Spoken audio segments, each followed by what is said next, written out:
इस समय बड़ी खबर हरियाणा के करनाल से। करनाल की अनाज मंडी में हम मौजूद हैं और ये तमाम वह पीड़ित व्यापारी हैं, पीड़ित आड़ती हैं, जिनका करोड़ों रुपया रामदेव इंटरनेशनल, जो एक करनाल की एक बड़ी राइस मिल हुआ करती थी, 2016 में 600 करोड़ से ऊपर का गबन कर दुबई भाग गए थे। और अब बड़ी खबर ये आ रही है कि नरेश कुमार सिंगला ने सरेंडर कर दिया है। हालांकि 2 से 3 दिन पहले सरेंडर किया है, लेकिन व्यापारी अभी भी संशय में है कि आखिरकार कहीं ये गुपचुप तरीके से किया हुआ सरेंडर कुछ बड़ी कारण हो सकता है, बड़ी साजिश हो सकती है। और हम आपको बताना चाहेंगे कि करनाल मंडी का करोड़ों रुपया ही था, बल्कि पूरी हरियाणा की तमाम अनाज मंडियों का 200 करोड़ रुपया था।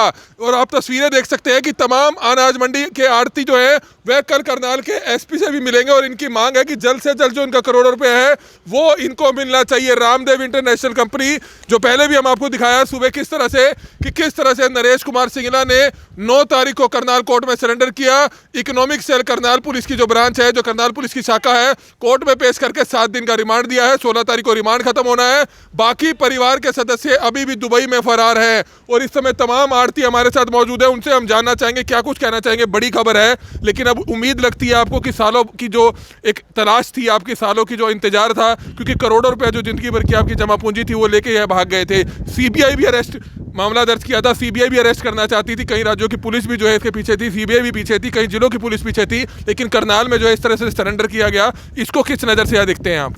सर 2016-17 के अंदर रामदेव इंटरनेशनल, उसके मालिक नरेश गुप्ता और सुरेंद्र गुप्ता दोनों ने हमारे साथ या मंडियों में एक सबका माल उठाकर जीरी की खरीद करके और सबका पैसा, जो कि हमने एक बड़े कॉन्फिडेंस से उनको जीरी दी थी, पूरे करनाल का ही नहीं हमारे हरियाणा की सभी मंडियों का पैसा लेकर दिन रात गुपचुप तरीके से हमारे प्रदेश से, हमारे देश से फरार हो गए।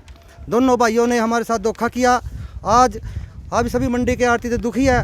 किसी ने अपना प्लाट बेचना पड़ा, किसी ने अपना घर बेचना पड़ा, जैसे तैसे अपने जीवन का निर्वाह किया।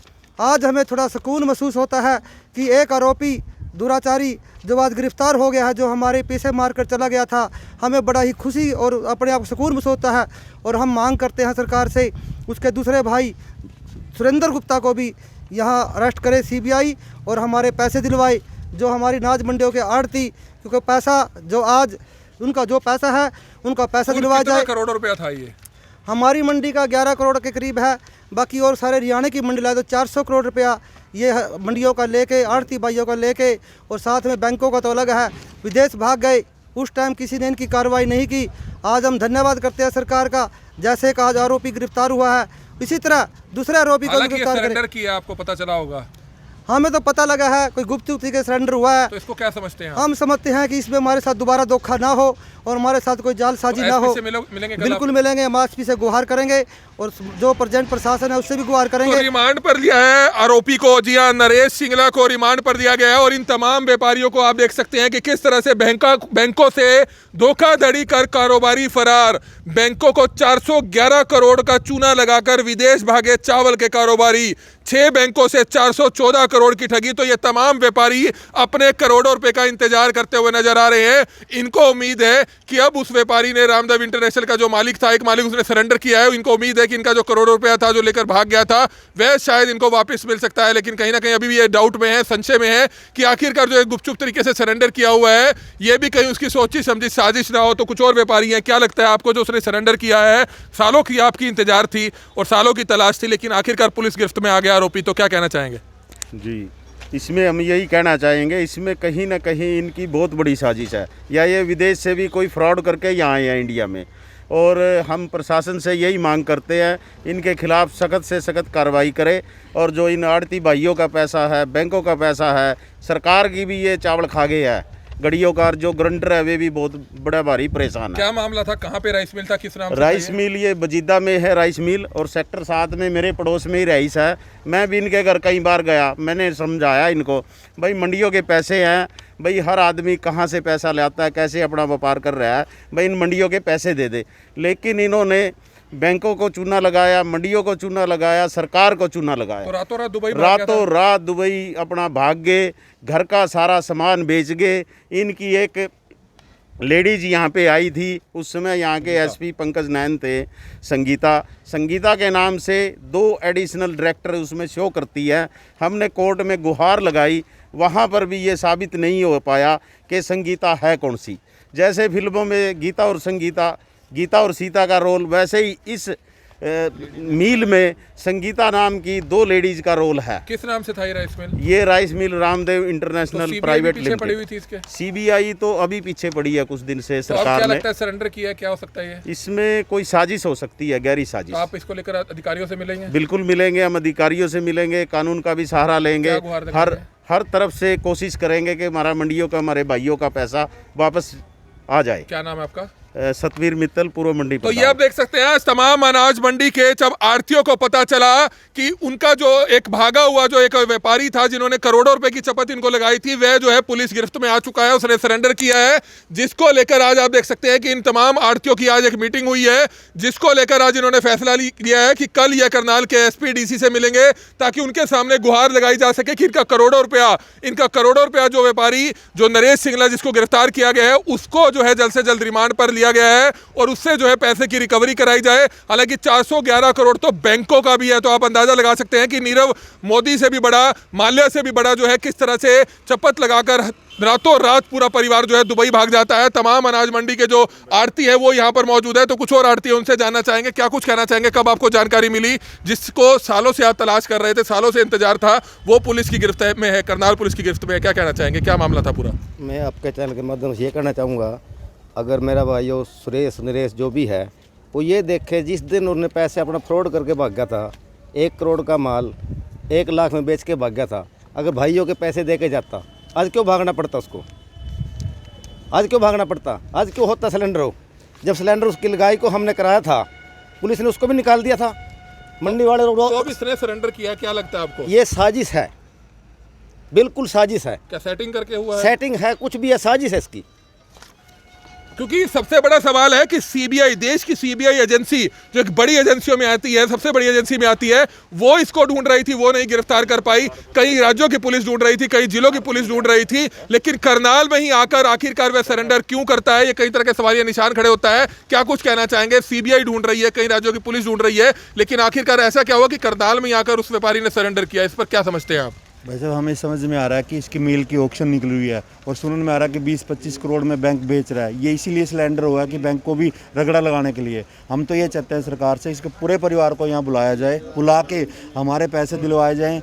जो इसका भाई है सुरेंद्र, वो बिजनेस कर रहे हैं सारा कुछ। हम आरती सब सड़कों पे आ गए हैं। हमारे मंडियों के 200 करोड़ रुपए 4 साल हो गए, बताओ कहाँ से पैसे लाएंगे? हमारे पैसे नहीं, वो फार्मरों के पैसे हैं। हम बैंकों से अपनी कोठियाँ रख रखी हैं, हमने दुकानें लोन पे रख रखी हैं, बताओ कहाँ से हम देंगे पैसे? बैंकों का कितना पैसा था? बैंकों का 400-500 करोड़ रुपए इन पे है, मंडियों का 250 करोड़ रुपए है। 4 साल से हमारे को ना ब्याज था ना कुछ था, हमने तो फिर भी पूरी मंडी ने उसका सपोर्ट किया था, भैया तुम मील चला, हम तुम्हारे साथ हैं, आगे भी माल देंगे उधार, हमारे पिछले पैसे थोड़े दो, हम काम करेंगे। एसपी से मिलेंगे, डीसी साहब से मिलेंगे, वो तो सीएम साहब से भी मिलने की कोशिश करेंगे, भाई इसको हमारे पैसे दिलवाए जाएं। तो आप देख सकते हैं तमाम अनाज मंडी के आड़ती जिनका सालों से करोड़ों रुपया लेकर रातों रात दुबई भाग गया था, ये सिंगला परिवार।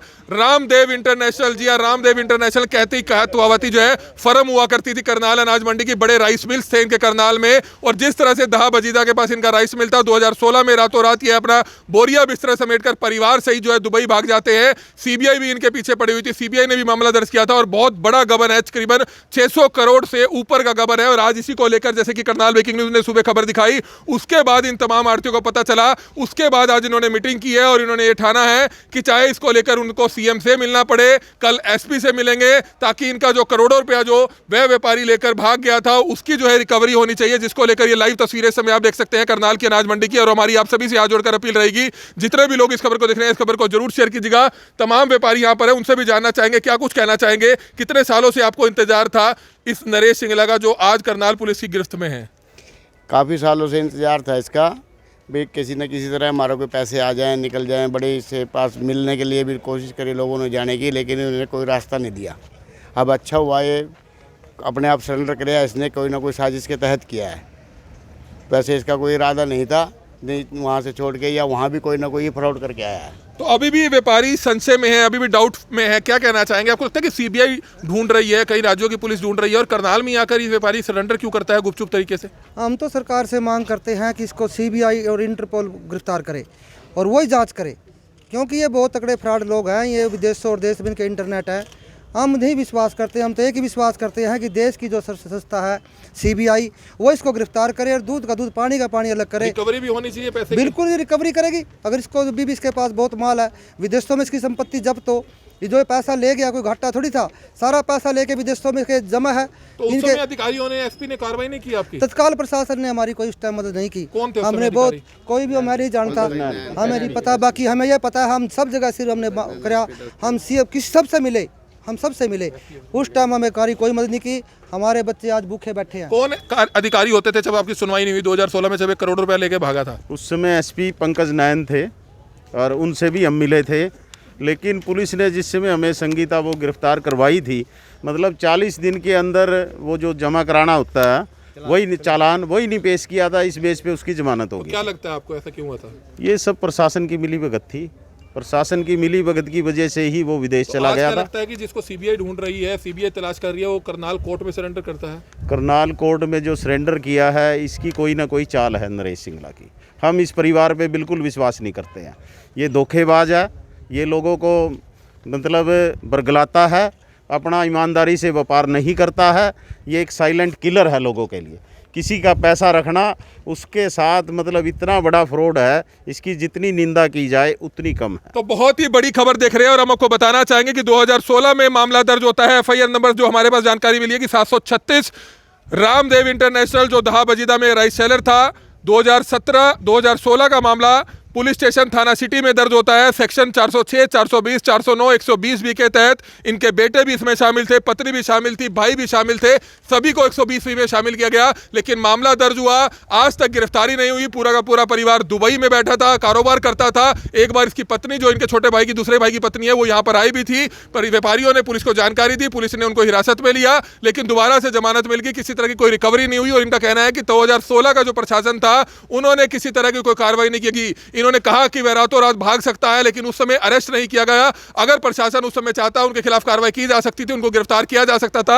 आप बताएं, उनके भागने से पहले भी सुना है कि जानकारी आपने दी थी प्रशासन को, लेकिन वो भाग गए। क्या कहना चाहेंगे? हमें तो सब पता था, हम बार बार पल पल की जानकारी प्रशासन को देते रहे। भाई आज ही होने वाला है, आज मिल में पटा हुआ है, मिल के अंदर से भी सामान बेचते रहे वो, और बार बार हमारे को गुमराह करते हैं। हम प्रशासन के पास अपना माथा टेकते रहे, हम गुहार लगाते रहे, परंतु ये बड़े लोग हैं, इनकी बड़ी बड़ी जानकारी होती है। हम गरीब लोग हैं, हम क्या करते?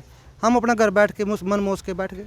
तो आप देख सकते हैं कि तमाम ये व्यापारी थे, तमाम ये छोटे छोटे आड़ती थे, जिनका जितनी जो जिंदगी भर की जमा पूंजी थी वो सब कुछ लेकर डकार कर जो है रातों रात जो है परिवार फरार हो जाता है। तो कुछ और आड़ती है, क्या कहना चाहेंगे संक्षिप्त में इस बारे में? एक बड़ा मामला है, सारा का सारा सबको पता था। DFSC की गाड़ियां थी इसके ऊपर चावल की, वो भी बेच के खा गया। सारी धान था जितना भी लेके बेच के खा गया। गारंटर बेचारे मारे गए हैं, गारंटरों ने पैसे भरने पड़े हैं। कोर्ट में 2 साल 6 महीने में उनकी जमानत हुई है। सारा का सारा चावल सारे प्रशासन को पता था जब एक भागे हैं। तो क्या लगता है अधिकारी भी कुछ शामिल हो सकते हैं?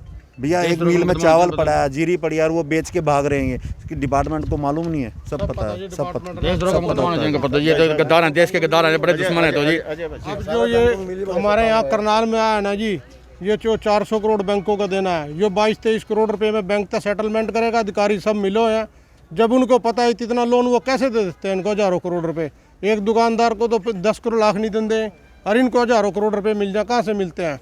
मंडी वाले जाते थे, बैंक वालों को बोलते थे हम लोग, भाई ये मिल पटन लग रहा, तो क्या बैंक का राइट नहीं बनता हमारे पैसे अपने मिल को संभालें? तो उस टाइम जो प्रशासन था वो उनको मंडी वालों हमारे प्रधान जी ने भी बोला भैया भाग जाएंगे, इनके वो जो पासपोर्ट है वो जब्त किए जाए, वो भी जब्त नहीं करे। प्रशासन ने ही इनको भगाया उस टाइम। तो प्रशासन ने ही इनको भगाया। कई तरह के गंभीर आरोप उस समय के प्रशासन पर लगाते हुए तमाम व्यापारी नजर आ रहे हैं। CBI यानी कि सबसे बड़ी देश की एजेंसी इसके पीछे थी। CBI गिरफ्तार नहीं कर पाई, कई राज्यों की कई जिलों की पुलिस गिरफ्तार नहीं कर पाई, लेकिन आखिरकार इस बड़े आरोपी ने, जिसके ऊपर 600 करोड़ से ऊपर का गबन का आरोप था, वह रातों रात गुपचुप तरीके से करनाल कोर्ट में ही सरेंडर करता है, जिसके बाद करनाल पुलिस इसको हिरासत में लेती है, कोर्ट में पेश कर 7 दिन का रिमांड लेती है। अब देखना होगा कि 7 दिन के रिमांड में क्या कुछ निकलता है, यह भी बड़ी बात है। क्या लगता है आपको 7 दिन के रिमांड में कुछ निकल पाएगा इस मामले में? हमें तो लगता है हम जैसे आड़ती हो कुछ ही निकलेगा, ये हम जैसे गरीब लोगों का कौन तो सुनता है? क्यों लिया गया 7 दिन का रिमांड, क्या लगता है आपको? CBI को गिरफ्तार कराए, इनको CBI रिमांड ले। जब इस देश की सर्वसत्ता CBI है, CBI इसको ढूंढ रही थी। अगर प्रशासन को ढूंढना तो 6 साल पहले जब हम गुआर तभी ढूंढ को गिरफ्तार कर लेती। तो इसीलिए आप इनको देख सकते हैं देश के गद्दार हैं जी हाँ। 400 करोड़ रुपए का, करीबन 411 करोड़ रुपया बैंकों का लेकर भाग गए, 200 करोड़ से ऊपर मंडियों का लेकर भाग गए, लेकिन अब गुपचुप तरीके से करनाल कोर्ट में सरेंडर कर दिया जाता है। करनाल के तमाम बड़े बड़े व्यापारी और आड़ती जो है इस समय यहाँ पर मौजूद है, जिन्होंने मीटिंग की और ये फैसला लिया है कि कल करनाल के एसपी से मिलकर गुहार लगाई जाएगी ताकि इनका जो करोड़ों रुपया वह लेकर भाग गया था उसकी जल्द से जल्द रिकवरी होनी चाहिए। और हमारी आप सभी से अपील रहेगी, जितने भी लोग इस खबर को देख रहे हैं इस खबर को शेयर जरूर कीजिएगा। कमल विड्डा, करनाल ब्रेकिंग न्यूज, करनाल।